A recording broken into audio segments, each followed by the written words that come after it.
9/2025ના રોજ એક senior citizen અહીંયા સાયબર ક્રાઇમ સેલ આવીને એમની સાથે જે .apk ફાઇલ, જો આરટીઓ ચલાનવાળી ફાઇલ થી મારફતે એક છેતરપિંડી એમની સાથે થઈ હતી, એ મુજબ એક ફરિયાદ અહીંયા નોંધાવવામાં આવેલ હતી.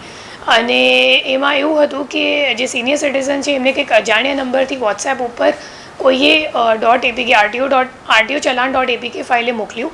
એમને એમ લાગ્યું ખરેખર કે મારા દીકરા કંઈક વાહન લઈને જઈ રહ્યો હતો તો કદાચ ચલાન પડી ગયું હશે, અને એટલે એમને લિંક ઉપર ક્લિક કરી કે મને કદાચ પેમેન્ટ કરવાનું છે. એટલે પછી જ્યારે એમને ક્લિક કરી અને પરમિશન કરીને ઓકે અપાવી દીધી, તો પછી એક મોલવેર એમના ફોન ઉપર ઇન્સ્ટોલ થઈ ગયું, અને જે મોલવેર એમના ફોન પર જેટલા SMS આવતો હતો એ ફોરવર્ડ પણ કરતો હતો અને વાંચી પણ લેતો હતો.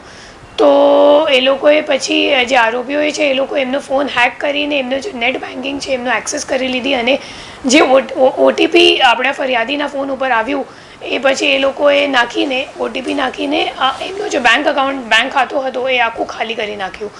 તો પછી અમે લોકોએ જ્યારે ટેકનિકલ વર્કઆઉટ કરી તો ખબર પડી કે જેટલા પૈસા એમના પાસેથી ગયા છે એ લોકો ખરેખર વિડ્રોવલ કોલકાતામાં એક એટીએમથી થયું હતું. તો પછી આપણી એક ટીમ ગયા મહિનામાં કોલકાતા ખાતેથી 2 આરોપીઓને ઝડપી પાડી હતી, જે વિડ્રોવલનું કામ કરતા હતા આ ગેંગમાં, અને એમનું નામ હતું અસલમ અંસારી અને લઈક નફીઝ.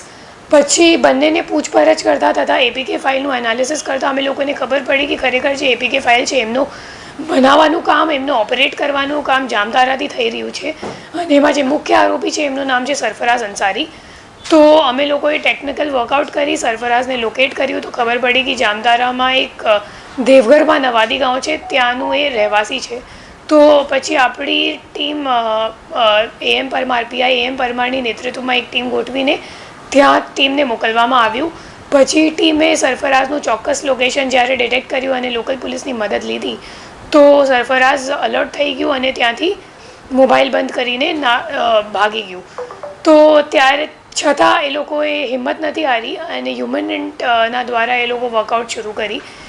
લોકલ પોલીસની પણ અમે લોકોએ મદદ લીધી અને પછી એક મેસિવ ઓપરેશન કરીને સરફરાઝનું બાઇક જે જગ્યાએ લોકેટ થયું હતું તો ત્યાં, અને એમનું જે જગ્યાએ લોકેટ થયું હતું એ જામતારામાં છે અને એમનું જે ગાંવ છે નવાદી એ દેવઘરમાં છે. તો બંને જગ્યા પર અમે લોકોએ સાયમલ્ટેનિયસ રેડ કરી અને ત્યાં દેવઘર પોલીસની 5 પોલીસ થાનાની પોલીસ પણ અમારી સાથે હતી અને 2 જગ્યા પર એક મેસિવ ઓપરેશન કરવામાં આવ્યું, જેમાં 2 વિલેજને કોર્ડન કરી અને મોડી રાત્રે કદાચ 1-1.5 વાગ્યા સુધી આ ઓપરેશન ચાલ્યું. અને એમાં 3 આરોપીઓ સરફરાઝ અંસારી અને એમની સાથેના 2 સહ આરોપી બંનેને અમે લોકોએ ઝડપી પાડ્યું છે અને ટ્રાન્ઝિટ રિમાન્ડથી અહીંયા લઈને આવી ચૂક્યા છીએ અને હજી અમે લોકોને 8 દિવસનું એમનું રિમાન્ડ મળી ગયું છે.